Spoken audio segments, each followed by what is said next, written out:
오늘 오후 정부가 새로운 방역체계 초안을 공개하기로 하면서 시민들의 기대감은 커지고 있습니다.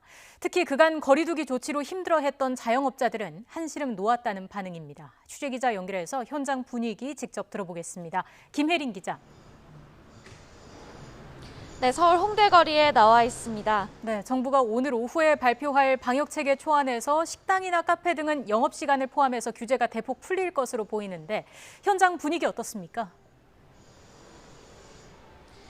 네, 이곳 홍대거리는 지금 가게들이 하나둘씩 문을 열고 있습니다.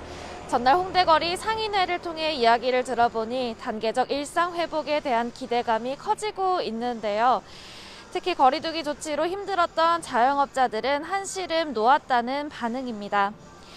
정부는 다음 달 초 단계적 일상 회복으로 방역체계 전환을 예고했습니다. 이를 앞두고 오늘 오후 2시 공청회에서 단계적 일상회복 초안을 공개한 뒤 국민 의견을 청취한다는 계획입니다. 최종 발표는 오는 29일 중앙재난안전대책본부 회의 뒤에 이뤄질 예정입니다. 방역체계 전환을 앞둔 시민들, 특히 자영업자들의 기대감은 컸습니다. 식당이나 카페 등 생업시설의 운영시간 제한을 해제하는 방안이 유력하기 때문인데요. 그간 새로운 거리두기 발표 때마다 영업시간 제한이 계속해서 이어지면서 자영업자들은 생존권을 위협받고 있다고 하소연해왔습니다. 한국자영업자협의회는 최근 코로나19 발생 이후 폐업한 매장 수가 45만 6천 개를 넘어섰다고 밝히기도 했습니다. 제가 만난 자영업자들은 이번 방역체계의 전환으로 운영시간 제한이 풀리면 그나마 장사가 수월해질 거라 기대한다고 밝혔는데요. 특히 영업시간 제한으로 고사 직전에 있던 호프집이나 주점 업주들은 이제라도 방역체계 전환이 이루어져 다행이라는 반응이었습니다. 자영업자들의 반응 직접 들어보시죠. 자영업자가 작년 말서부터 지금까지 되게 많은 고통 속에서 지내왔잖아요. 그래서 풀리는 거에 대해서는 되게 기대를 하고 있고요. 이게 악화됐을 때의 대책은 거의 제가 찾아보지를 못했거든요.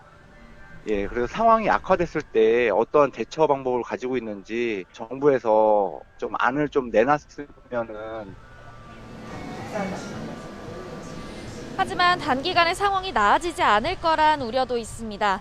대출금 상환 부담으로 폐업도 함부로 하지 못하는 가운데 자영업자들은 단계적 일상 회복으로 정부 지원이 하나둘 끊기고 있다고 하소연했는데요.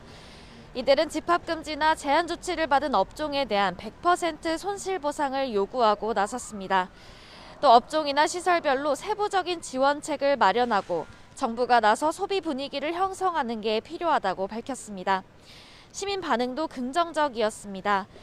최근 한 국민 인식조사에 따르면 국민 10명 가운데 7명은 방역체계 전환이 필요하다고 답했습니다. 또 단계적 일상회복 전환에 대해 응답자의 49.2%가 기대와 우려가 반반이라는 반응을, 32.9%가 기대가 크다는 반응이었습니다. 이렇게 단계적 일상회복에 대한 기대감은 커지고 있지만 여전히 확진자 수가 1000명대를 기록하고 있는 가운데 긴장의 끈을 늦춰서는 안 된다는 목소리도 커집니다. 지금까지 서울 홍대거리에서 YTN 김혜린입니다.